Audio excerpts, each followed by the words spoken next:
สบายดีมื้อนี้กับมาพบไอ้ซึ่งเป็นวิชาฟิสิกส์เนาะมื้อนี้จะเป็นวันที่30ของเดือน3ปี2019เนาะ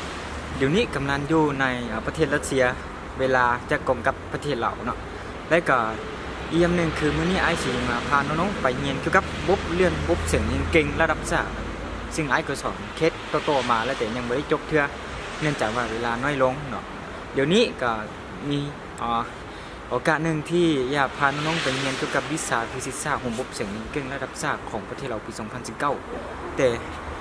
ดูที่ไอ้ไปสอนนี่ไอ้บ่แน่ใจว่ามันสิถูกหรือบ่เพราะว่าไอ้ตนเองก็ยังบ่ได้รู้ว่าคำตอบของทางกระทรวง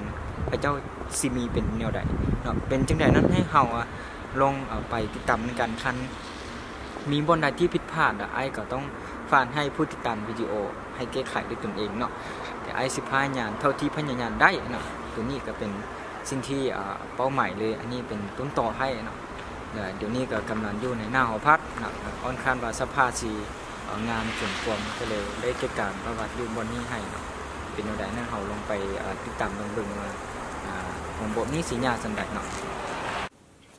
คือไอ้บอกก่อนไอ้สอนไปหลายวิดีโอแล้วแต่ยังไม่ได้จบซึ่งมื้อนี้ก็กำลังต่อข้อที่3เนาะซึ่งเป็นข้อที่3จะเป็นข้อนี้อันนี้จะเป็นเกี่ยวกับบทเรียนของภาคขึ้นเนาะการเกมจบไอ้ก็บ่ได้อธิบายหลายสมควรไอ้ก็สิเกตามจบไปเนาะว่า1บ่ได้อธิบายละเอียดได้ชัดเจนให้น้องๆเป็นใครสนใจครับสามารถติดต่อไอ้มาเยี่ยมเพิ่นนั้นก็ได้นะก็คือตัวนี้เป็นไอ้สิเอาตัวนี้ออกแล้วเอาเกียร์ที่ไอ้เขียนมาให้เพราะเน้นๆจังว่าตัวนี้บ่ค่อยจะเห็นเป็นเจนเป็นใดนะไอ้ต้องเปลี่ยนเอาใบที่ไอ้เขียนให้แล้วก็เอาไปให้เขามันจึงชัดเจนใช่ฉะนั้นตัวนี้เป็นข้อที่3ของบบเสียงเก่งระดับชาติทั่วประเทศเนาะก็คือตัวนี้มันเพิ่นเว้าจังได๋มันเนาะเอาไปเบิ่งนำกันเนาะไอ้มีบ่ได้ผิดพลาดขอให้น้องทุกคนแก้ไขนั้นเนาะไอ้เองก็บ่แม่นอันเก่งแบบเนาะก็พอฟิสิกส์ก็เก่งเนาะก็คือข้อที่3เพิ่นว่าคืมกลุ่มเกี่ยวข้างบนนึงที่มีสมผลตัว y นี้เท่ากับตัวนี้หมายถึงว่าคืนกลุ่มเกี่ยวเนาะข้างบนนึงน่ะมันมีสมผลของตัว y เท่ากับตัวนี้และเพิ่นยังบอกต่อว่า x และ y มีหัวน้อยเป็นเซนติเมตร x และตัว x และตัว y นี่น่ะในสมผลเจ้าสมผลตัวนี้น่ะเจ้าสมผลของตัว y เท่ากับตัวนี้น่ะ x และ y มีหัวน้อยเป็นเซนติเมตรเนาะเพิ่นว่าเอาจังซี่แล้วก็ t มีหัวน้อยเป็นวินาทีเนาะ t มีหัวน้อยเป็นวินาทีเนาะจากโจทย์ตัวนี้พี่น้องต้องทำความเข้าใจว่าอันนี้เป็นคืนกลุ่มเกี่ยวคืนกลุ่มเกี่ยวนี้มันบ่ตั้งจากเกี่ยวกับการเคลื่อนที่หรือว่าการกลุ่มเกี่ยวของคลื่นซึ่งว่ามันขึ้นที่ผ่านมาหอบพันจุดและมีหอบเย็นหอบอยู่จุดเก่านะคือมันขึ้นที่ไปมาพันจุดเก่าเพิ่นจะเว้าจังซี่นะแล้วก็จะสมผลตัวนี้ให้พี่น้องต้องเข้าใจว่า x และ y มีหัวน้อยเป็นเซนติเมตรต้องรู้ว่า x และ y เป็นมีหัวน้อยเซนติเมตรและ t มีหัวน้อยเป็นวินาทีบัดนี้เขาก็กลายเป็นว่าเคลื่อนหมายบวกหมายลบนี่ไงในสมผล x และ y ตัวนี้มีคนหมายแนวใดนี่ปัญหาก็คือ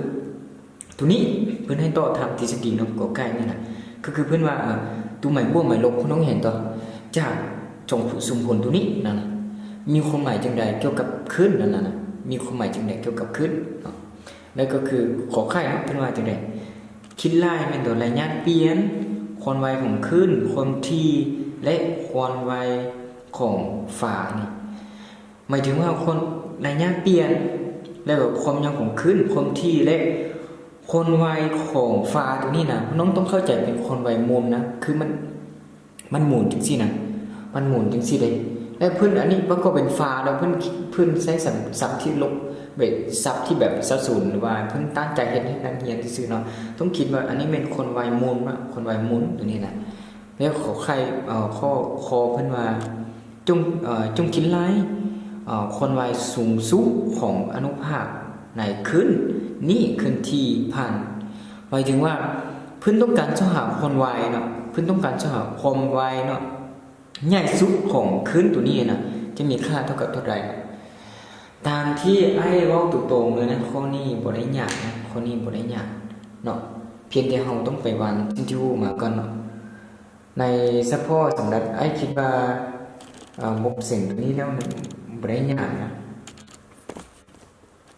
คือทันอิทเราต้องไปเขียนสิ่งที่ฮู้เนาะก็คือเพื่อนว่าจะ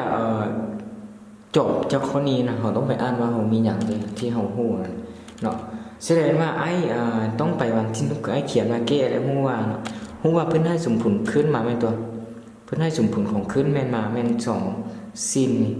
ขึ้นนี่จะเป็นกบเป็นสิ้นก็ได้แล้วแต่จอบเพิ่นให้นะก็คือ2สิ้นเท่ากับปีแม่นบ่ปีอิฟส่วนให้2นี่บวกหรือลบแม่นตัวบวกหรือลบของปีทีส่วนให้8นี่ส่วนให้8แม่นตัวอันนี้เป็นสมผลที่เพิ่นให้มาเนาะเพิ่นให้มาให้เฮาไว้นี่นะเป็นสมผลที่เพิ่นให้มาเนาะแล้วก็ปัญหาต่อไปก็คือเพิ่นยังบอกให้เฮาฮู้ว่าตู่เพิ่นยังบอกให้เฮาฮู้ว่าให้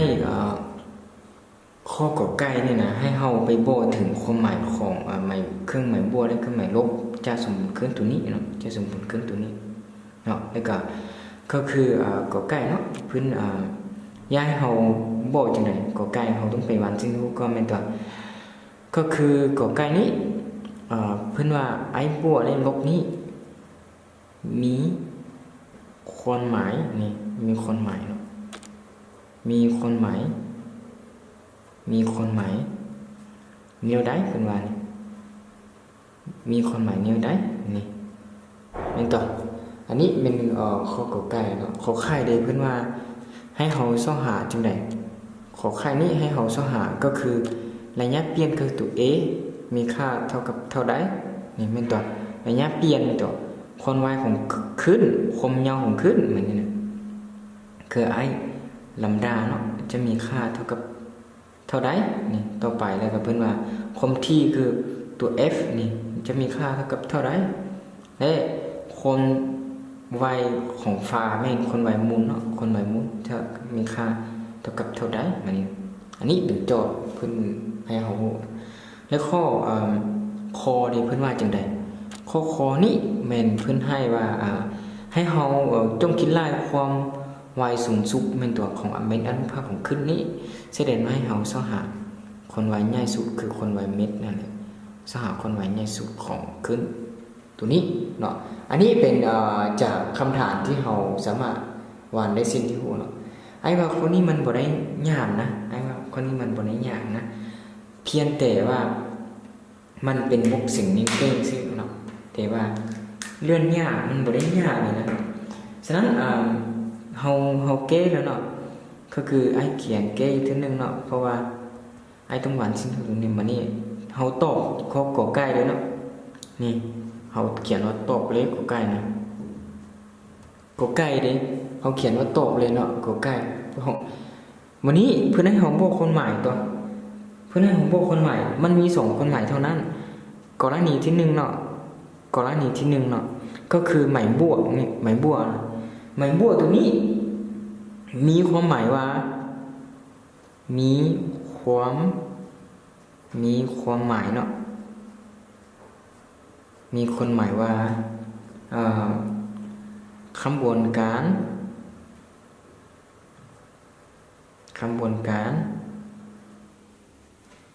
ของขึ้น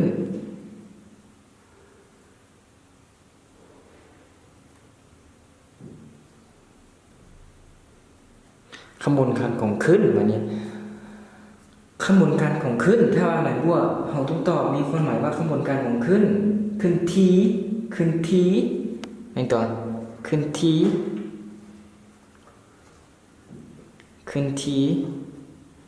มีขบวนการของขึ้นทีไปตามทิศใดแบบนี้ไปตามทิศทางใดพน้องหัวทิศทางใดทิศทางอิดลบเป็นตัวหมายถึงว่ามันไปขึ้นที่ไปทางทิศทางอิดลบเนาะอันนี้เนาะให้ตอบสั้นๆอย่างซี่เลยเนาะคือถ้าตูหมายบวกอันนี้นะเนาะและกรณีที่2เนาะเพิ่นให้เฮาบอกเป็นตัวกรณีที่2เพิ่นให้เฮาบอกอย่าง เขาบอกขึ้นหมายลบเหมือนนี่นะกงกังขั้นเลยเหมือนนี่นะอันนี้นี่มีความหมายเหมือนนี่นะมีความหมายว่าค่าบวนการคำบวนการเนาะของขึ้นเหมือนนี่นะ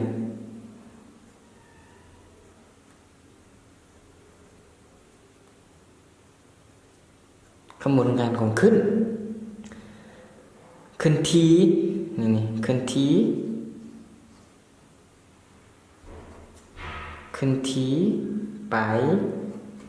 ตามทิศทางใดกงกังขั้นเนาะไปตามทิศทางบวกไปตามทิศทางบวกอีกนี่เข้าใจว่าคุณต้องเข้าใจว่าหมายถึงว่าในกรณีที่หมายลบนี้หมายถึงว่าขึ้นที่ไปตามทิศทางบวกเนาะในกรณีหมายลบเนาะและก็ในกรณีหมายบวกหมายถึงว่าขึ้นที่ไปตามทิศทางลบของระบบแกงเข้าคืออิดเลไวเนาะคืออิดเลไวเนาะพวกน้องเข้าใจว่าคันไอ้อธิบายจังซี่นะคันแม่นผ่านบ่เข้าใจไอ้สิเอาเกียร์ยกตัวอย่างให้เนาะเพื่อเป็นการที่ต้องเข้าใจตื่นแต่ว่าตัวนี้ในอธิบายเรื่องคันอยู่ในห้องเสียงนะคันแต้ได้แต้ได้เป็นอย่างเนาะไอ้ต้องขอเกียร์ฟังเพื่ออธิบายตรงนี้แสดงว่าสมมุติว่าก็ตัวนี้นะไอ้เว้าจังซี่นะคือสมมุติคันมันในกรณีหมายบวกนะขึ้นตัวนี้มันจะอันนี้คือในลำโพงซิงเข้าเป็นตัวคืออันนี้จะเกณฑ์ y ตัวอันนี้จะเกณฑ์ if ตัวอันนี้จะเป็นบวกอันนี้จะเป็นอันนี้จะเป็นลบเป็นตัวอันนี้จะเป็นลบอันนี้จะเป็นบวกเนาะความหมายก็คือแบบคันสมมุติมันเป็นบวกมันขึ้นที่ไปตันสินี่มันขึ้นที่ไปตันสิอันนี้เป็นขบวนการของขึ้นเราสามารถเห็นได้อยู่ใส่ขึ้นเราซะมาเห็นในหน้าในหน้าน้ำเนาะคือพวกน้องจะเห็นหนองน้ำจะมีพวกนั้นหลายชิ้นเขาจะขึ้นมาขึ้นนะพวกนั้นนั่นแหละอันนี้คือตัวหมายบวกเนี่ยในกรณีหมายบวกมันขึ้นจะไปจังสีเนาะถ้ากรณีหมายลบเป็นจังสีความหมายเพิ่นยาวให้เขาพูดนะก็คืออันนี้จะเป็นบวกอันนี้จะเป็นบวกอันนี้จะเป็นลบอันนี้สิมันจะขั้นหมายลบไปได้มันจะขึ้นไปจังสีมันกงขั้นเกณฑ์อีกเกณฑ์ y อันนี้เนี่ยแสดงว่าเขาเจ้าอย่าให้เขาบอกถึงจุดนี้นะอันนี้เห็นได้จังไดได้จะเห็นได้ในการทดลองเนาะจะเห็นได้ในการทดลองเท่านั้นแม่นไผ่เคยทดลองแม่นไผ่ซื้อคู่แล้วเพราะไอ้เองก็ในม.ปลายไอ้ก็เคยเข้าห้องทดลองแล้วมันก็ได้เป็นจังซี่แท้ตัวนี้เป็นกฎเกณฑ์วิทยาศาสตร์เลยเนาะฉะนั้นอันนี้จะเป็นข้อกอไก่เนาะถือว่าเราสามารถตอบให้เขาเจ้าได้จังซี่วันนี้ข้อไข่เลยวันนี้นะขอไข่เพิ่นให้เก้วันนี้นะเพิ่นให้เก้นะขอไข่เลยเพิ่นให้เสาหาตัว A แล้วก็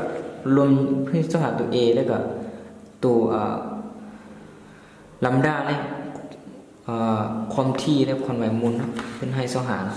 ก็คือทำอีกเฮาอยากเสาหาได้แม่นเราต้องรู้สมผลของขึ้นนะตัวนี้แม่นขอไข่นะคือขอไข่เนาะไอ้สิเขียนขอไข่ก็คือเพื่อนให้เฮาเสาหาอย่างอันนี้เพื่อนต้องการเสาหาไอ้เขียนว่าเพื่อนต้องการเสาหาตัวนี้มัน IF นี่และตัว W นี่และตัวลัมดาเพื่อนต้องการเสาหาสิตัวนี้เป็นตัวที่เพื่อนต้องการเสาหาเนาะเป็นตัวนี้เฮาสิเสาหาจังได้เฮาก็จะเฮามีเป็นตัวเฮามีเฮาไอ้เขียนว่าเฮามีก็ได้เฮามีสมผลที่เพื่อนให้มาแหละก็คือ y เป็นตัว y เท่ากับ2เป็นตัว2เป็นตัวซินนี่สมผลที่เพื่อนให้มาเนาะอันนี้เป็นเท่ากับ p if เป็นตัวให้2ส่วน2เนาะบวกหรือลบเหมือนนี้นะ pt นี่ pt ส่วน8เป็นตัวอันนี้เป็นสิ่งที่เฮามีเนาะอันนี้เป็นสิ่งที่เฮามีเหมือนนี้ไอ้ต้องวันเป็นสมบูรณ์ที่1เหมือนนี้นะไอ้ต้องวันเป็นสมบูรณ์ที่1เพราะว่าเฮามีเด้อันนี้เป็นโจทย์เพิ่นให้มาให้เฮาเนาะแล้วบัดนี้ไอ้สิเฮ็ดจังได๋นั่นน่ะ เขาต้องจ่าสมผลของขึ้นนะเขาต้องจ่าสมผลของขึ้นไอ้บอกว่าในบทเรียนหรือว่าอาจารย์แนะนำสมผลของขึ้นให้พวกน้องเป็นเท่านั้นนะเพราะว่าในบทเพื่อนจะอาจารย์จะสอนติดตั้งการไปแต่ไอ้สิเอาตามวิธีไอ้เลยเนาะคือจ่าสมผลเนาะสมผลของขึ้นอันนี้จ่าสมผลของขึ้นจ่าสมผลของขึ้นเนาะอันนี้เป็นสมผลของขึ้นนั่นแหละเนาะก็คือเท่ากับ y เท่ากับa เป็นตัวซินของตัวนี้เป็น wt แล้วนะไอ้ใส่ตัวนี้ก็ได้นะ wt แล้วก็บวกให้ k ของ k x นี่อันนี้เป็นสมผลที่2อันนี้เป็นสมผลที่2พวกน้องสังเกตเห็นจังได๋ไอ้อยากให้พวกน้องทำความเข้าใจจุดนี้เนาะพวกน้องเห็นบ่อันนี้มี t มั้ยตัวอันนี้มีตัว t เนาะตัวนี้มีตัว t ตัวนี้มีตัว t โดยสังเกตอันนี้มี t อันนี้มี t ตัวนี้มี x ตัวนี้ต้องมี x มั้ยตัวบนนี้มี x มั้ยตัวบนนี้มี x บนนี้มี t บนนี้มี t มั้ยตัวบนนี้มีเลข2มั้ยตัวอันนี้บ่มีแต่มันเป็นตัวรัดเพราะมันเป็นสมผลนี่แสดงว่าจุดที่คือการก็คือจุดนี้ไม่ใช่จุดนี้มั้ยตัวจุดนี้และจุดนี้แล้วก็ตัว wt นี้ต้องเป็นภพนี้ก็คือมันมี t อยู่ทางเทิงเลยแล้วก็ตัว kx นี้ต้องเป็นภพของ kx เนาะให้เข้าใจจังซั่นฉะนั้นไอ้จึงเขียนให้กับเจ้าว่าจากสมผลที่1และสมผลที่2เนาะเอาสัมประสิทธิ์เปรียบเทียบจะได้ค่าตามซะก็แล้วแต่วิธีพน้องถนัดนะดังนี้มันก็แล้วแต่นะเพราะว่าวิธีการแก้ของแต่ละคนมันบ่คือกันนะให้เข้าใจจังซั่นนะนี่ให้เขียนจังซี่เนาะหมายถึงว่าให้เอาสมผลที่1และสมผลที่2มาเปรียบเทียบได้จะมีค่าที่จะสมผลตรงนี้นะความหมายไอ้มีอย่างพี่น้องแบบนี้นะไอ้มีอย่างพี่น้องสังเกต a เมนอยู่นี่ตัวอันนี้เป็นเลข2เป็นตัว a เมนอยู่นี่เลข2เมนอยู่นี่เป็นตัวไอ้ได้ a เท่ากับ2ตัวนี้ต้องเป็น2ซนได้เพราะว่าเพิ่นบอกให้ตัวว่าไอ้นี่มันเป็นหัวน้อยเป็นคือเพิ่นบอกตัว y และตัว x นี่เป็นหัวน้อยซนตัวแสดงต้องเป็น2ซน2ซนเปลี่ยนได้เท่ากับ 0.02 เมตรนี่แล้วก็พี่น้องสังเกตเห็นตัวนี้มีตัว t ตัวอันนี้มีพวกนี้มีตัว t ตัวไอ้ตัวนี้มีตัว t ตัวไอ้บ่เอาตัว t มาเนี่ยนะไอ้บ่เอาตัว t เป็นตัวแสดงว่าเอาตัว t ก็เป็นตัวปีส่วนเป็ดมาตัวปีส่วนเป็ดเป็นตัวปีส่วนเป็ดจะเท่ากับไอ้เขียนว่า w เท่ากับปีส่วนเป็ดพี่น้องเข้าใจเป็นอย่างไอ้เขียนเป็ดส่วนเพราะว่าอันนี้มีตัว t เด้อันนี้ก็มีตัว t เป็นตัวปีเป็ดส่วนเป็ดก็มีค่าของ w เป็นตัวแสดงว่าอันนี้ผมว่าจะเป็นลาเดียนต่อวินาทีเลยก็ได้นะเพราะว่าเพิ่นบอกว่าทุกทีนี่เป็นวินาทีเลยในโจทย์นะนี่เราสามารถได้ค่าของไอ้ w เพิ่นให้เราสอบไปตัวจ้าสมผลเนี่ยนะฉะนั้นต่อไปได้อย่างวันนี้นะตุก k วันนี้อันนี้มีu นี่มี k x อันนี้มีปีส่วน2แสดงว่าตุก k ของไอ้ก็คือk จะเท่ากับมันนี่ k เท่ากับเท่าไหร่ k เท่ากับเท่าไหร่พ่อน้อง k เท่ากับปีส่วน2มันปีส่วน2นี่ส่วนละบันแต่ว่าบันบนเรียนอาจารย์พ่อน้องบ่สอนนะตุก k นี่แต่ว่าบ่เป็นอย่างนะก็แล้วแต่วิธีที่ไผถนัดนะบ่เป็นอย่างนะตัวนี้มันบ่มีปัญหานะแต่ไอ้มีอย่างนั้นไอ้มีอย่างแบบนี้นะไอ้เขียนว่าเฮามีนี่ไอ้มี k เท่ากับk ตัวนี้จะเท่ากับเท่าไหร่ k นะปกติค่าของตัว k ตัวนี้มันจะเท่ากับ2ปีส่วนลำดาเนาะ2ปีส่วนลำดาเนาะนี่2ปีส่วนลำดานี่แล้ว k เท่าค่าตัวนี้เป็นตัว k เท่าตัวนี้เอามาแทนใส่ค่าตัวนี้แสดงว่าไอ้จึงจะเขียนต่อได้อยู่บนนี้เนาะอันนี้เป็นปีส่วน2เป็นตัวนี่ค่าของ k อันนี้เท่า2ปีส่วนให้ลำดานี่ รือว่าพวกน้องมีวิธีใหม่ก็แก้วิธีของพวกน้องก็ได้บ่เป็นหยังนะอันนี้เป็นวิธีของที่อาจารย์สอนไอ้หรือว่าไอ้เคยศึกษามาเนาะแสดงไอ้ต้องการถอมดันด้าตัวไหมฉะนั้นไอ้ต้องเอาปีตัวนี้ขัดได้เป็นตัวปีตัวนี้ขับได้เป็นตัวอันนี้ก็จะเหลือไอ้ต้องเขียนต่อมาอีกทีนึงเนาะไอ้ประหยัดเจียนะคันแก้ในห้องเสียงต้องแก้กับไอ้เลยอันนี้เป็นเท่ากับ2ส่วนให้ลำดับนี่อันนี้เราสหารเราคูณค่อยเนาะอันนี้เอาลำดับคูณ1แล้วเอา2คูณ2เนาะไอ้จึงได้ค่าของลำดับเท่ากับ2คูณ2เป็นตัวเท่ากับ4เป็นตัวแสดงว่าไอจะเท่าได้ค่าของลำดับเท่ากับอันนี้ก็คือซนติเมตรแล้วเราสหามาได้มาก็คือ4ซนติเมตร4ซนติเมตรเราเพี้ยนได้อย่างเราต้องเพี้ยนเป็นเมตรนะอันนี้เป็นหน่วยน้อยมาตรฐานก็คือ4เมตรอันนี้เลยอันนี้จะเป็นคำตอบของลำดับที่เขาต้องการสอบจากข้อนี้เขาเจ้าต้องการสอบอย่างเขาเจ้ายังเหลือคือไอ้ต้องขอเบิ่งคำถามคือจากคนนี้เขาเจ้ายังให้เขายังเหลือคมที่ไม่ตัวอันนี้เขายังเหลือคมที่แสดงว่าเขาต้องไปสอบหาคมที่เอาคมที่สิสอบได้สายเหมือนนี้นะสอบหาคมที่เหมือนนี้นะเขาต้องไปสอบหาคมที่ให้เขาเจ้านี่ให้เขียนอย่างนี้เลยนะให้สอบหาคมที่นะ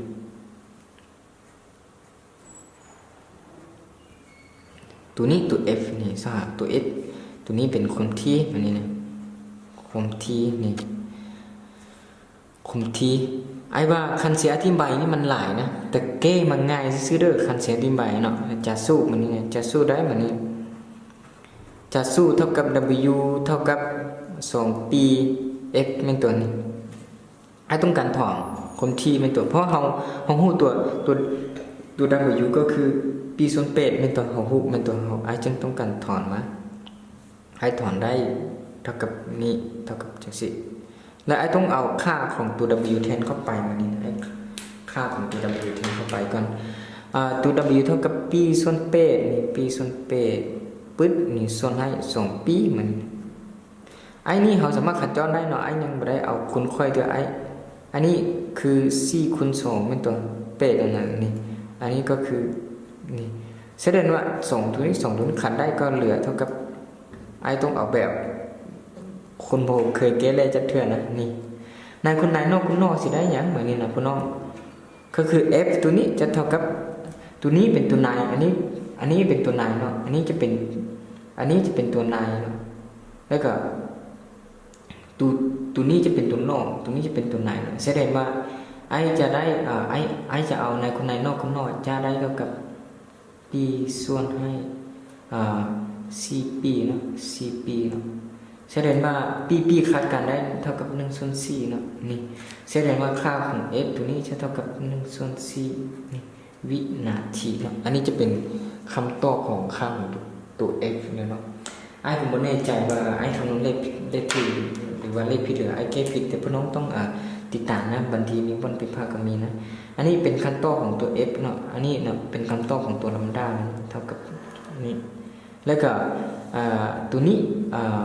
ไอ้ W นี่เป็นคำตอบของเจ้าเพิ่นต้องการถามนะและตัว A นี่เป็นระยะเปลี่ยนที่เจ้าเพิ่นต้องการถามก็คือการตัวนี้นี่ฉะนั้นจากข้อนี้เราสามารถเอาเงื่อนไขง่ายๆจะสิไปแก้ได้ไหมตัวไปแก้ได้สำเร็จข้อขอไข่เนาะเราสามารถแก้ไขไปเหี่ยมห้อยไปตัวฉะนั้นไอ้จึงจะไปต่อข้อเนาะข้อ3หรือว่าข้อ3ของรัฐศาสตร์นี่ไอ้ว่าความจริงบ่ได้ยากเด้อตัวนี้นะมันง่ายเนาะมันง่ายมันตัวก่อนอื่นแม่นพี่น้องต้องค่อยจากบทเรียนธรรมดาก็แก้ได้นะแต่บางคนเพิ่นก็แก้ผิดนี่การคำนวณเลขผิดบางทีไอ้ก็คำนวณเลขผิดไปนี่เนาะฉะนั้นไอ้สิต่อข้อสิต่อที่ใดมาเนี่ยข้อคอเนาะไอ้ต้องไปตัวข้อคอเนาะก็คือข้อคอเพิ่นให้สหาอย่างพี่น้องสหานี่อันนี้ข้อคอเป็นตัวสหาคนวัยใหญ่สุดเป็นตัวนี่สหาคนวัยใหญ่สุดคือวินเมตนี่อันนี้เป็นคนวัยใหญ่สุดซะเราเขียนให้พระเจ้าก็คือคนวัยใหญ่สุดเป็นตัวคนวัยใหญ่สุดอันนี้นะ เฮาสิแค่ได้ตัวนี้แม่นเราต้องรู้สูตรได้ก็คือจ่าสูตรได้จ่าสูตรได้ก็ได้นะเอาสูตรละลายก็ได้คนไวเท่ากับลบแม่นตัวW A ของซินซะนี่ของซินก็ได้ของโคสก็ได้เนาะก็แล้วแต่เฮาเท่ากับ W T บวกให้ฟาศูนย์นี่แม่นตัวจ่าสูตรตัวนี้ถ้าต้องการคนไวใหญ่สุดเนาะถ้าต้องการคนใหญ่สุดเมื่อ v ตัวนี้มีค่าใหญ่สุดเนาะก็ต่อเมื่ออย่างก็ต่อเมื่อซินของตัวนี้ซินของตัวนี้บวกให้อัลฟาศูนย์นี่ต้องเท่ากับ1จึงมีค่าใหญ่สุดเนาะจึงมีค่าใหญ่สุดหรือว่าแม่นไผ่สิเอาสูตรมาแค่เลยก็ได้นะบ่มีปัญหานะเพราะว่ามันก็ออกคือกันฉะนั้นเมื่อตัวนี้มีค่าใหญ่สุดไอ้จึงได้ v เม็ดของไอ้ก็คือนี่เอาตัวนี้มาแทนใส่นี่จะได้ลบ w ไอ้ลบนี้คันบ่น้องบ่ใส่ก็ได้นะหรือว่าการออกมาต้องออกเป็นค่าบวกให้พระเจ้าก็ได้บ่เป็นหยังมันบ่เกี่ยวนะเพราะว่าไอ้ลบนี้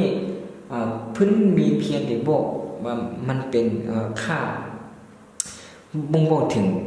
การเคลื่อนที่ซื่อนะแสดงว่าไอ้ต้อง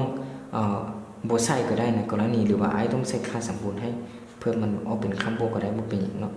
หรือแม่นผ่ายสิใช้ค่าเป็นคำโบได้ก็ได้บ่เป็นหยังเนาะฉะนั้นไอ้ต้องแทนค่าเข้าไปแม่นตัวนี่ไอ้เพื่อไอ้เอาสมผลเพราะมันขึ้นกับสมผลในตรงนี้นะ W เท่ากับเท่าไหร่เมื่อกี้นี่เท่ากับปีส่วนเปไอ้ A แม่นเท่ากับ0จุดเท่าไหร่ 0.02 นี่แสดงไอ้จึงได้ v ใหญ่สุดก็คือวิญญาณสุขของไอ้ก็คืออันนี้ขัดย้อนได้เนาะเท่ากับปีเนาะคูณ10กำลังลบ2ส่วนให้เท่าไหร่ส่วน4เป็นตัวปีคูณ10กำลังลบ2ส่วน4เนาะคันพน้องสิคำนวณเลขให้พระเจ้าก็ได้นะเพราะว่าเอา 3.4 นะเฮาคำนวณเลขก็ได้มันเป็นหยังเอาไอ้ 3.4 นี้คูณให้ 0.01 นี่หารให้4นะหารให้4นะคือ 0. จุดในตัว 01 คูณให้ 3.14 หารให้เท่าไหร่หารให้4เนาะเท่ากับ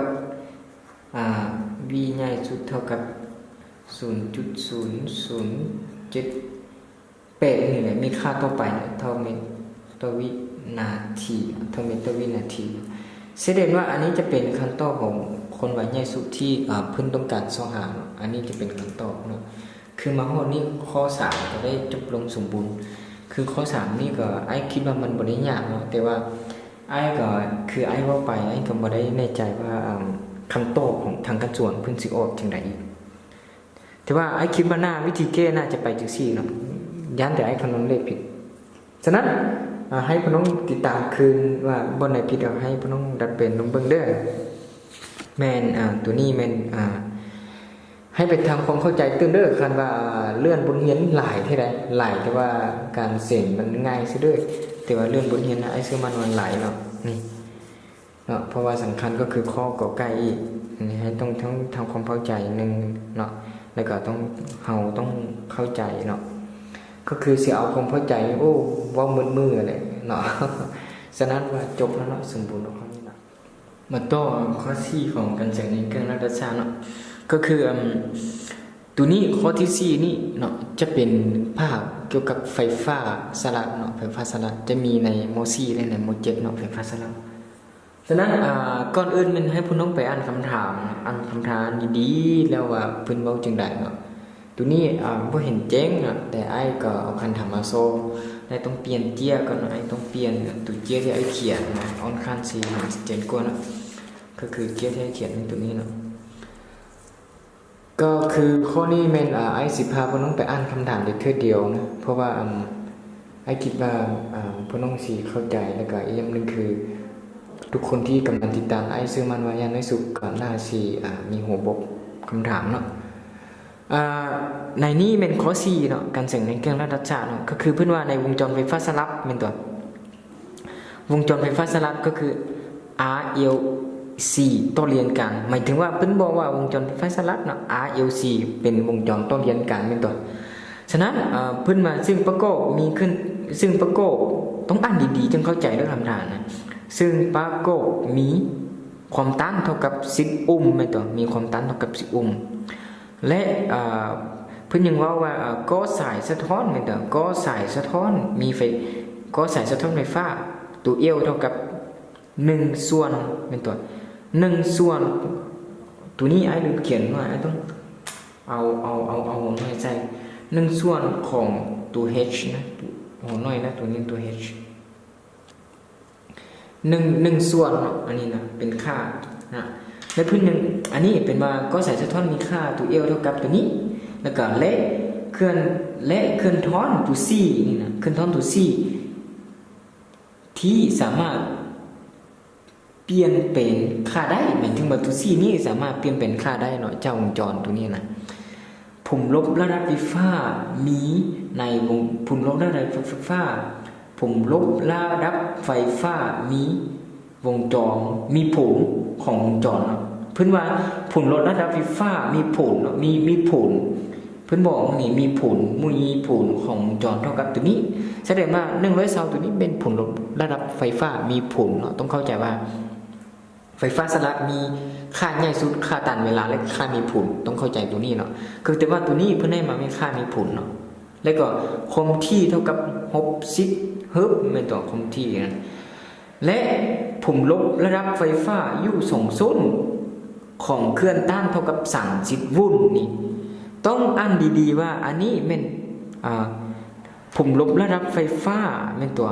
อยู่2 ศูนย์ของเครื่องต้าน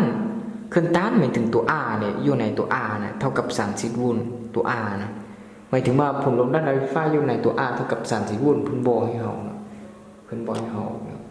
และต่อไปนะก็ใกล้เพิ่นว่า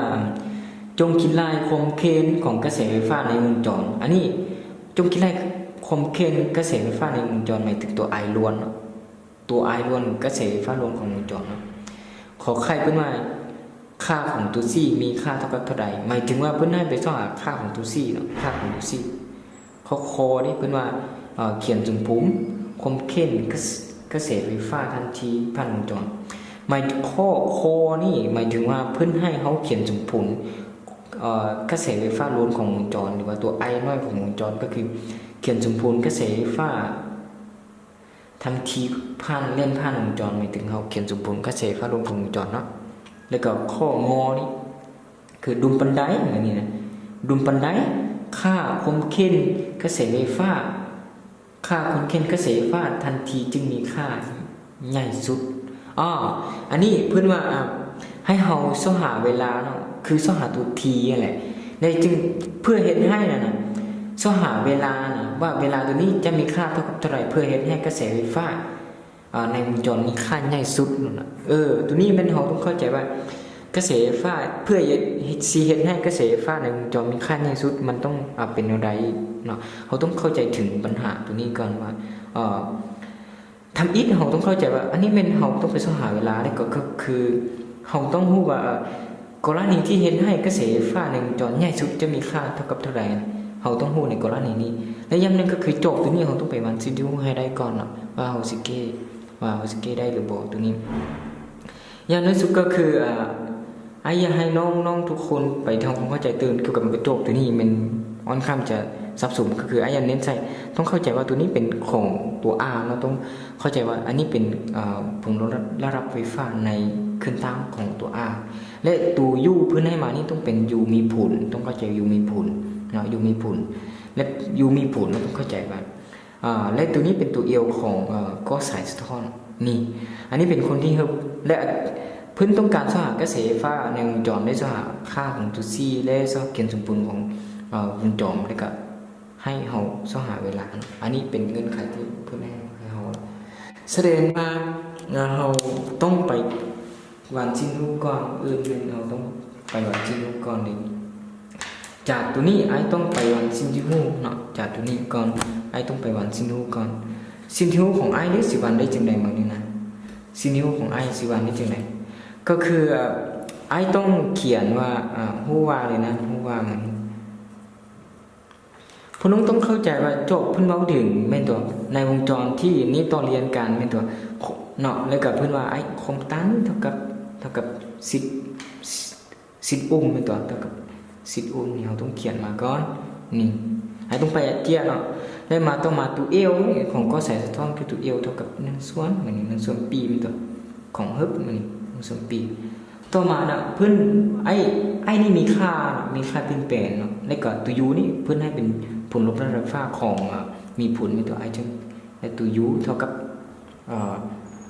120อุ้มและต่อมาอันนี้เป็นความที่เป็นตัวความที่สัญญาณตัว f นี่ความที่สัญญาณตัว f นั่นต่ออันนี้ความที่สัญญาณตัว f เนาะต่อไปได้เพิ่นว่าจังได๋อีกเพิ่นว่าอันนี้แม่นผล30ตัวนี้เป็นผลลบระดับไฟฟ้าของเครื่องตามใน r แม่นตัวแสดงว่า i ได้ u r เท่ากับ30โวลต์นี่แม่นต่ออันนี้เป็นเงื่อนไขเนาะต่อมาดิเพิ่นว่าจังได๋กอไก่นี่กอไก่เป็นเพิ่นให้สหากระแสไฟฟ้าล้วนของวงจรเส้นไหนให้ต้องสหา i ล้วนนี่ก็ i ล้วนนี่เท่ากับเท่าใด i ล้วนนี่เป็นตัวฉะนั้นขอไข่เด้มันขอไข่มันนี่นะเพิ่นให้เฮาสหาตัวไอ้ค่าของตัว c นี่เนาะมีค่าเท่ากับเท่าใดเนาะเป็นตัวและก็ข้อต่อไปก็คือข้อคอนี่มันข้อคอมันเพิ่นให้เฮาเขียนสมผลของวงจรก็คือตัว i เนาะตัว i ที่เท่ากับเท่าใดเป็นสมผลเนาะเขียนเราต้องเขียนสมผลเป็นตัวสมผลของวงจรนี่อันนี้เป็นเขียนสมผลของวงจรให้กับเจ้าเนาะและข้องอนี่เพิ่นว่าจังได๋ข้องอเพิ่นให้เฮาสอนหาดูเวลาไม่ดุลบันไดหมายถึงเวลาเพื่อเฮ็ดให้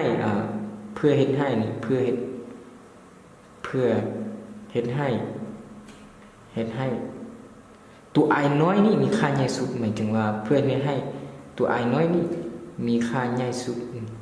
อันนี้เป็นเงื่อนไขที่พระเจ้าให้เราต้องการไปสอบมาข้อนี้ก็ถือว่าเงื่อนไขที่เราฮู้ก็ว่าได้ครบเนาะได้ครบก็คือต้องไปแก้พวกน้องสิแก้จังได๋ก็แก้นะขอเพียงแต่ให้ได้คำตอบนะบ่ต้องไปสนใจว่า C เลื่อนจากวิธีไผ่ไปก่อนเนาะ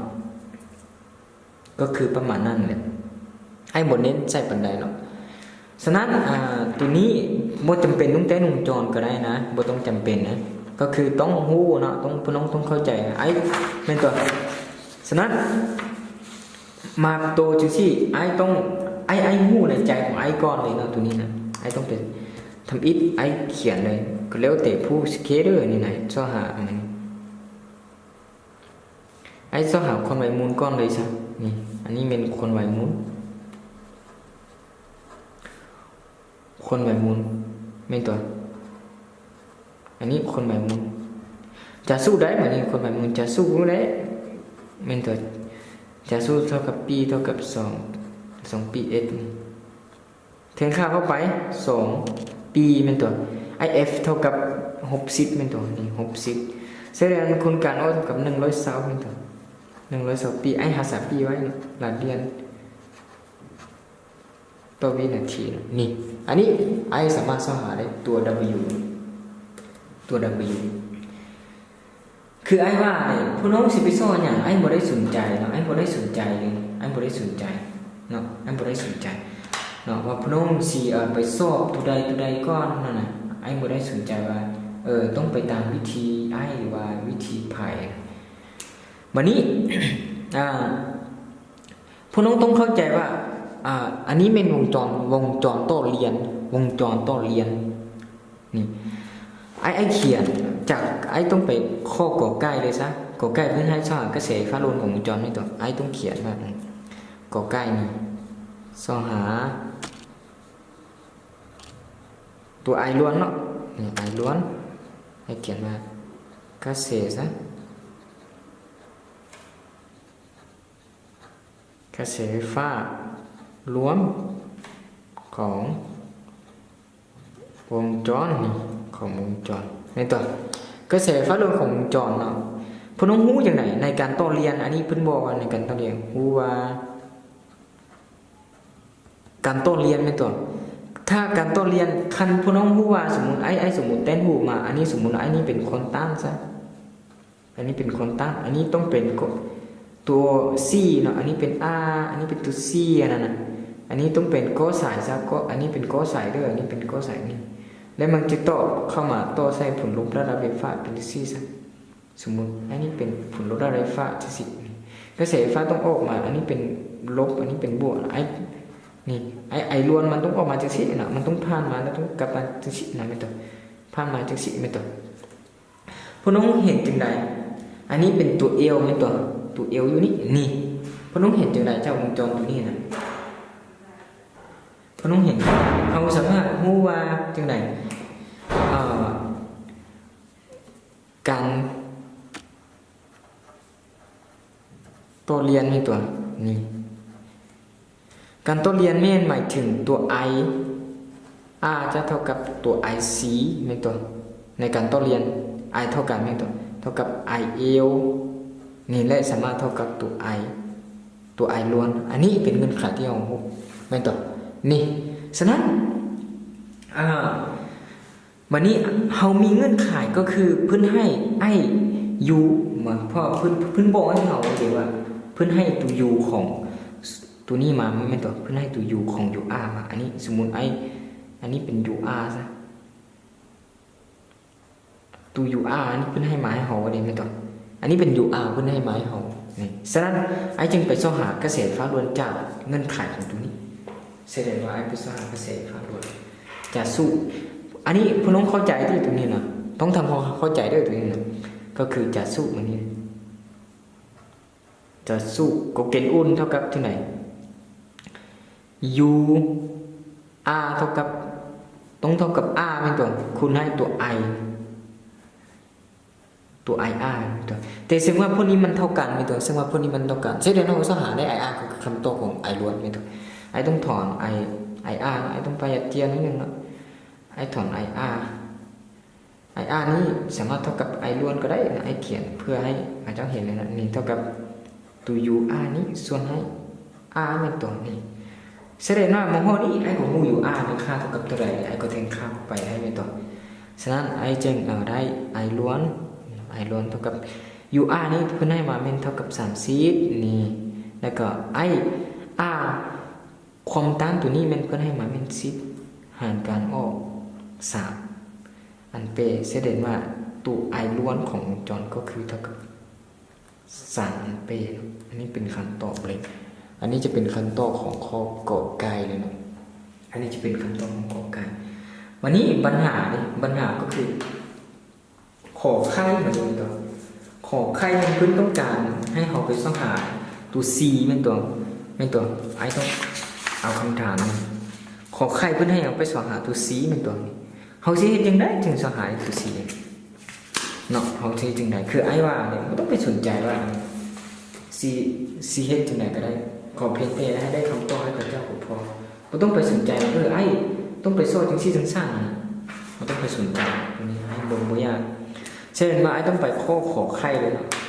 นี่ไอ้ต้องไปข้อขอไข่ไอ้ไปโซ่หาตัวไอ้เขียนว่าโซ่หาไอ้ตัว C เป็นตัวเป้าหมายของพวกเราคือโซ่หาตัว C เป็นตัวคืออันนี้เป็นความท้อนนะเป็นตัวความสะท้อนมาไฟฟ้ามา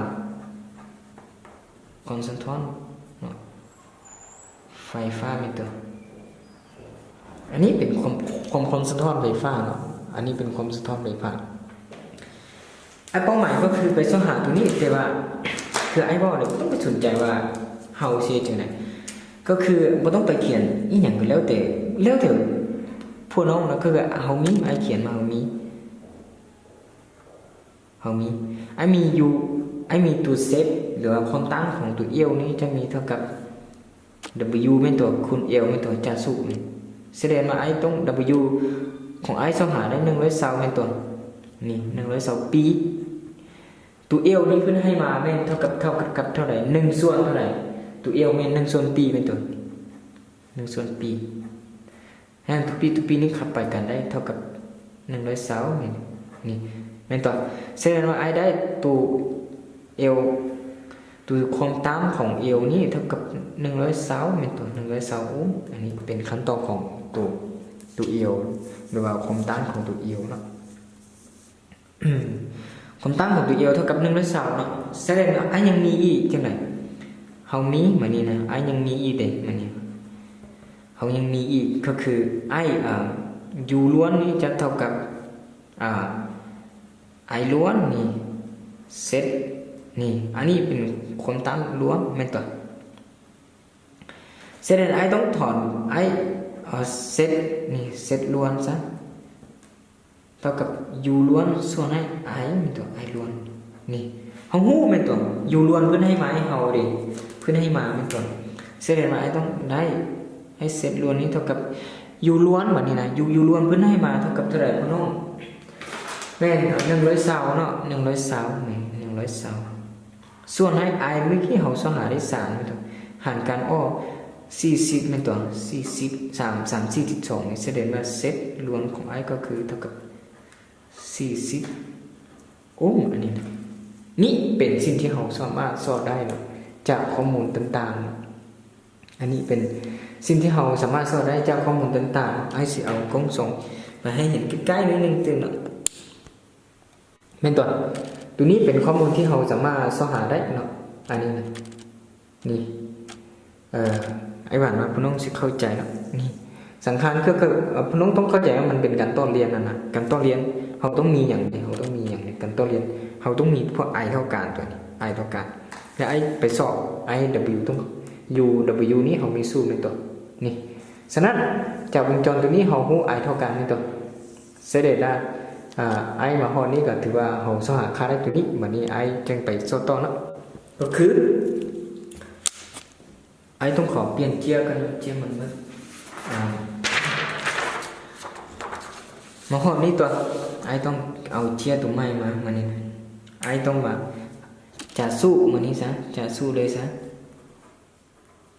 จะสู้มันนี่จะสู้ตัวได้มันนี่จะสู้ตัวเซตนี่ตัวเซตกำลัง2เท่ากับตัว r กำลัง2เป็นตัวบวกให้ i ของเซตนี้ลบให้เซต c นี่เท่ากับอันนี้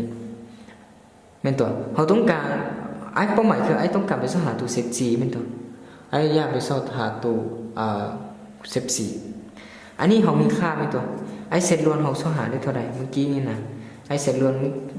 หรือว่าไอสิย้ายตัวนี้มาฝั่งนี้ก่อนซะไอเซตตัวนี้ลบให้ตัว r เป็นตัวนี่เท่ากับจังไดเท่ากับตัวนี้เซตเอวนี้ลบให้เซต c ทั้งหมดกำลัง2ไอแทนค่าเข้าไปมานี่ไอแทนค่าเข้าไปตัวเซตนี่ไอต้องไปเบิ่งก่อนตัวเซตเท่ากับ40เนาะไอนี่ต้องเท่ากับหรือเท่ากับ40เป็นตัวอันนี้เท่ากับ40กำลัง2ลบตัว r เนี่ย r เพิ่นให้มาเป็น10กำลัง2เป็นตัวนี่เท่ากับตัวนี้เท่ากับเซตเอวลบเซต c จังซี่เป็นตัวแสดงว่า16เป็นตัวนี่00ลบให้100นี่เท่ากับตัวนี้เซตเอวลบให้เซต c เป็นตัวเป็นอย่างไรต้องไปสอบตัวเพราะสอบตัวนี้เขาจึงสอบหาได้ตัว c นี่ตัวเขาต้องไปสอบให้ได้ตัวนี้เขาจึงสอบหาได้ตัว c นี่ตัวฉะนั้นเขาต้องไปสอบหาให้ได้ตัวนี้เขาจึงสอบหาได้ตัว c นี่ไอ้จึงไปสอบหาตัวนี้ก่อนความหมายแล้วก็วันนี้ไอ้เกตโต้ก็คืออันนี้ลบกันเหลือเท่าไหร่อันนี้ลบกันเหลือ1เท่ากับ1นี่ตัว15เนาะ1500เท่ากับผลนี้เป็นตัวเท่ากับผลนี้เซตเดียวลงให้เซต c ทันมุกกำลัง2ไอ้ต้องเอา5 ขั้น 2เข้ามาเนี่ยไอ้ต้องเขียนต่อฝั่งนี้ไอ้ได้5 ขั้น 2อันนี้150นี่เป็นตัวเท่ากับ5 ขั้น 2ฝั่งนี้ไอ้เก็บเพื่อละเอียดเลยซะนี่คูณ5 ขั้น 2เข้าทำ2แสดงว่ามันนี้ไอ้ตัว2นี่ขัดตัวนี้ได้แสดงว่าไอ้จึงได้เหลืออย่างมันนี้ไอ้เหลืออย่างมันนี้ไอ้ จึงเหลือ5,200ของ1,500เนาะแม่นตัว1,500เท่ากับตัวเซตเดียวนี่ลบให้เซตตัวเซต4แม่นตัว1,500นี่ถอน5เนาะเราต้องถอน1,500ออกเท่ากับ3ตัวนี้ถอน5ออกมาเท่ากับ31.72เนาะ31.72เท่ากับเซต L ลบให้เซต C นี่แต่เซต L ของเมื่อกี้เราสอดได้ตัวแสดงต้องถอนมาฝั่งนี้เซต L เซต C ของ I จึงเท่ากับ31เป็นตัวจุ๊บ72ลบให้ตัวเซตอันนี้ไอถอนแต่เซต L เมื่อกี้เราสหาได้เท่าใดเมื่อกี้เนี่ยน้องจิ๋วนี่เซต L เราสหาได้120เป็นตัวอยู่บนนี้ได้120เป็นตัวแสดงไอต้องแทนค่าเข้าไปเนาะ120เนาะก็คือไอจะได้ตัวเซต C นี่เท่ากับ38ลบ72ลบให้120ลบกันออกเท่าไหร่ลบให้120อันนี้ไอ้ว่าเขาเลขนี่มันออกตัวเลขค่อยจะงานปันไดเด้อเท่ากับเปสลบกันออกเท่ากับ81.28เนาะนี่แต่เขามีไอ้ความตั้งเซต C นี่เท่ากับ1ส่วนของ W แม่นตัว WC แม่นตัวนี่เขาต้องกำภาษาตัว C นี่ความหมายไอ้ต้องแทนเข้าไปนะแสดง1ส่วนC คูณ W เท่ากับจังไดเท่ากับตัวนี้81แม่นตัวให้28จริงๆไอ้ต้องการถอนตัว C เนาะเป้าหมายของไอ้ต้องการถอนตัว C ไอ้ถอนตัว C ไอ้จะได้1ส่วนให้ W เนาะ W คูณให้ตัวนี้28นี่เป็นตัวไอ้แทนเข้าไป W เนาะไอ้แทนเข้าไปในตัว W ก็คือW เมื่อกี้เราสหาได้120เป็นตัว120ปีเป็นตัวนี้คูณให้8 1 2 8เป็นตัวได้ตัวนี้ไอ้ต้องแทนค่าเข้าไปเนาะต้องแทนค่าเข้าไปก็คือก็แล้วแต่พี่น้องภาษาปีไว้ก็ได้นะตัวนี้บ่มีปัญหาการค้นเลขตัวนี้มาจะได้9 7เนาะ53เนาะ9753.6 ปีเนาะอันนี้จะเป็นขั้นตอนอันนี้เป็นมีหัวน้อยก็คือฟ้าอันนี้เป็นขั้นตอนของตัว C ที่เจ้าเพิ่นต้องการถามอยากให้น้องไปเบิ่งขึ้นเกี่ยวกับไอ้คำนวณเลขนะไอ้บ่แน่ใจว่าบางทีไอ้ลงก็มีนะดูคำนวณเลขแต่วิธีแก้ก็น่าสิไปจังซี่เนาะวิธีแก้น่าสิบ่มีปัญหาไอ้เชื่อมันเนาะมาข้อนี้ก็ข้อที่ขอไข่ก็ได้จบลงเนาะเพราะต้องการจะหาค่าของตัว C เนาะไอ้คิดว่าบ่ได้ยากในกลุ่มบกนี่แต่ว่าอยู่ในห้องเสียงมันกบดานหลายเนาะเลยคนส่วนใหญ่จะผิดพลาดในห้องเสียงและอีกอย่างนึงคือเพิ่นให้ตัวเลขมาบ่งานจังซี่น่ะบางทีเฮาคิดเลขบ่ยากนี่จังซี่น่ะมันเสียเวลาหลายแสดงว่าอันนี้เป็นข้อขอไข่วันนี้เพิ่นว่าจังได๋ข้อคอนี่เบิ่งคำถามเฮาบัดนี้ข้อคอแม่นเพิ่นให้เฮาเขียนสมผลแม่นตัวเพิ่นให้เฮาเขียนสมผลของวงจรแม่นตัวนี้เพิ่นให้เขียนสมผลของวงจร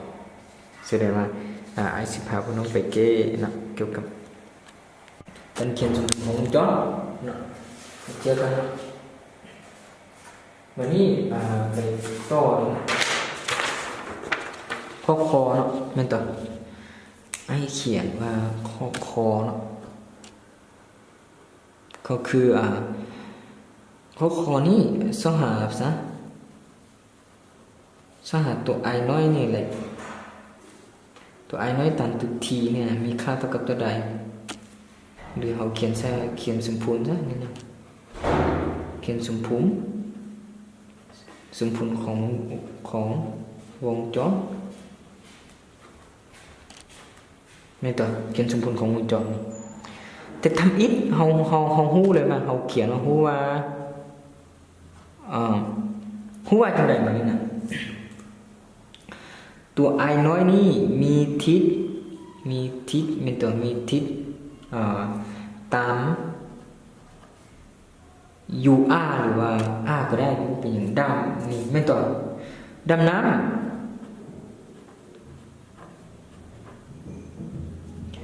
มูลที่ประกอบระหว่างสองตัวนี้จึงเท่าศูนย์อันนี้เป็นไอ้บ่ได้เน้นไอ้บ่ได้เน้นใส่แบบความเข้าใจระดับดีเลิศนะไอ้ธรรมดาจุดดินเนาะฉะนั้นไอ้จึงมีดังนั้นเฮา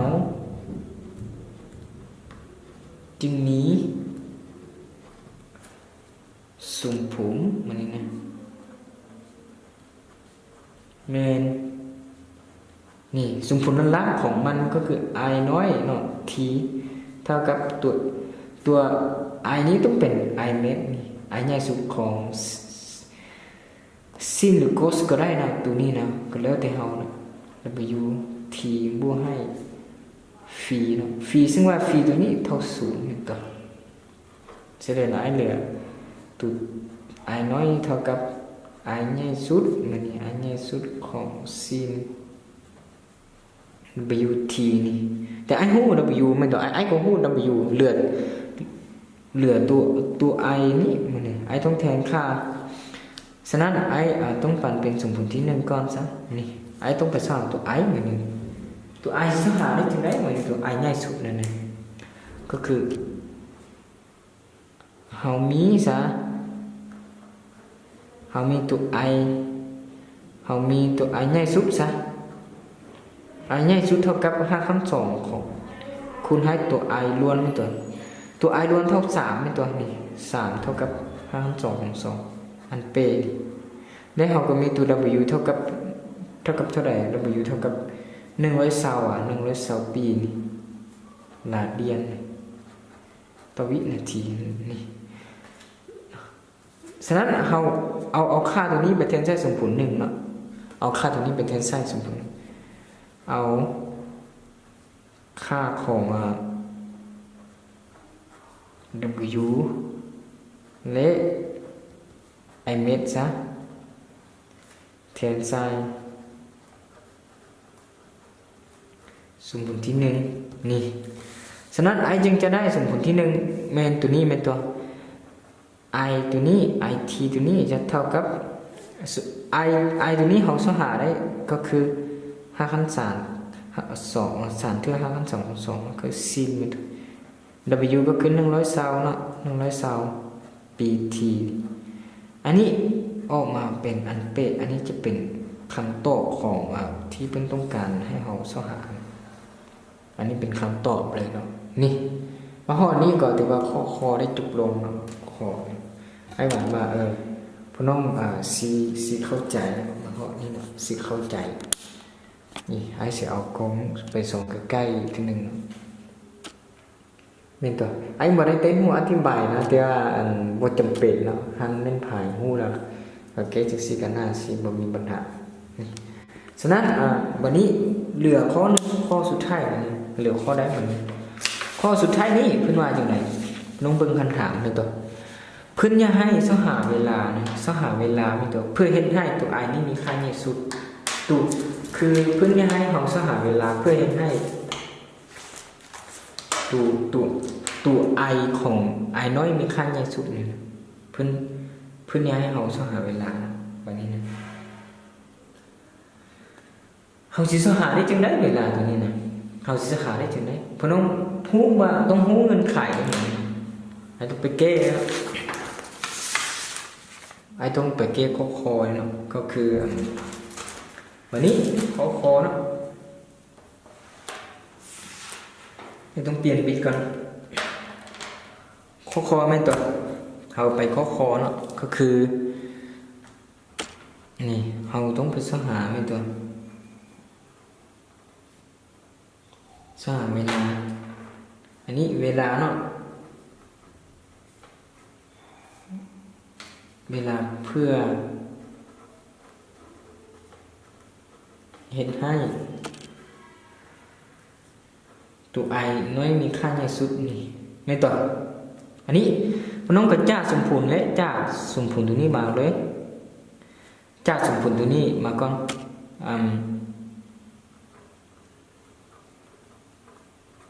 จะสมผลที่มันต้องสอหาได้เนี่ย i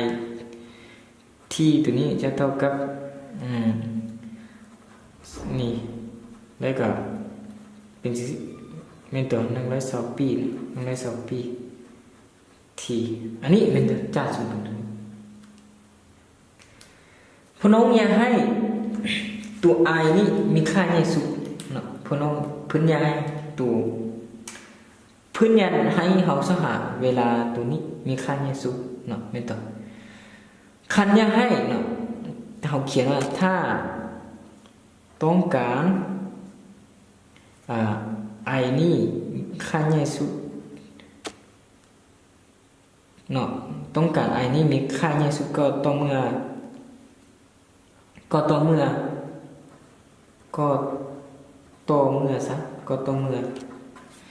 ตัว I นี่ต้องเท่ากับค่าใหญ่สุดพี่น้องสังเกตค่าใหญ่สุดก็ต้องเท่ากับแต่ตัวนี้แหละเท่ากับสารเทือกของ2อันเป้คือกันนี่ตัว I T นี่นะ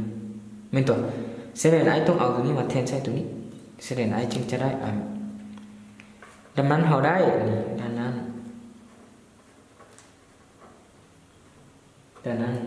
เราได้เนาะดังนั้นเราได้แบบนี้นะเราได้อย่างแบบนี้นะไอ้นี่ต้องแทนตัวค่านี้ใส่ตัวนี้ต้องเท่ากับ3 หาร 2ของ2เท่ากับ3เทือกของ5 หาร 2ของ2ของไอ้ซินตัว120ของปีทีนี่อันนี้เป็นพน้องเห็นจริงได้ตัวนี้ขับกันได้เป็นตัวอันนี้เหลือ1เป็นตัวนี้นะเหลือ1มันนี่เท่ากับอันนี้ก็เหลือตัวนึงเป็นซินของ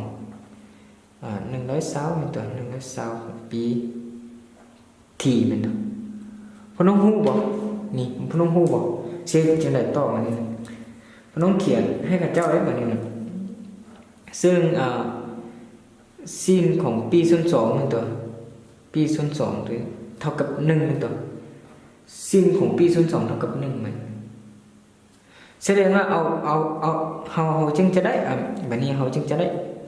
ซินปีส่วน2นี่เท่ากับนี่เท่ากับผลนี้เท่ากับ120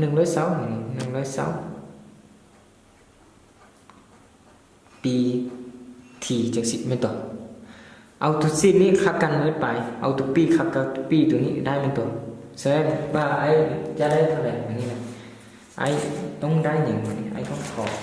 เอาเจียเข้ามากันเพราะมันบุพอเนาะนี่ไอ้จึงได้มื้อนี้ก็ถือว่าใจเย็นสมควรสอนหนังสือเพราะเจ็บคอ1/2เป็นตัว1/2ไอ้จะได้1/2เท่ากับพันนี้เหลือแต่1/2เท่ากับ120เนาะ120ทีเป็นตัวไอ้ตอนถอนทุกทีเลยถอนทุกทีเนาะไอ้สิได้จึงได้ถอนทุกทีนะก็คือต้องเป็นการคูณค่อยเป็นตัว1ส่วนให้2คูณ120เป็นตัวเท่ากับ1ส่วนให้240เป็นตัว240อันนี้หารตัวเลขนี้ออกมาจากทุกทีจะเท่ากับ0.00 เนาะ4 วินาทีนะอันนี้จะเป็นคำตอบของตัวที่เฮ็ดให้อันนี้จะเป็นคำตอบของเวลาที่เฮ็ดให้เกษตรภาพมีค่าใหญ่สุดเลยเนาะอันนี้เนาะเป็นคำตอบเลยถือว่ามาฮอดนี้ก็จบสมบูรณ์ไอ้จอมบ่ในใจว่าไอ้ก็บ่ได้แต่งฮู้อธิบายนั้นไอ้บ่ทราบสิแบบว่าพี่น้องสิเข้าใจหรือบ่ว่าแต่ว่าหน้าอย่างน้อยสุดกับพี่น้องต้องเข้าใจไปเนาะไอ้เสื้อได้เนาะว่าเป็นไผที่ติดตามแล้วต้องฮู้เนาะต้องฮู้เพราะว่าไอ้บ่ได้สอนในบทเรียนเนาะต้องเข้าใจว่านี่แม่นเฮามาสอนหัวบบหัวบบสิ่งในเก่งระดับศาสตร์เนาะเพราะว่าคันสมมุติมาไอ้สอนตรงง่ายเกินไปเขาเจ้าก็เบื่อติดตามในบางคนเขาเจ้าก็มันง่ายผู้คือไอ้อธิบายอะไรเขาเจ้าก็บ่ซ้ำกันเนาะก็ถือว่าจบสมบูรณ์เนาะข้อที่4ว่าเนาะปีนี้ก็มี6ข้อเนาะเหลือ2ข้อเนาะ2ข้อนั้นสามารถมาติดตามได้ในไอ้ต่อไปเนาะสุดท้ายก็ต้องไปก่อนเนาะ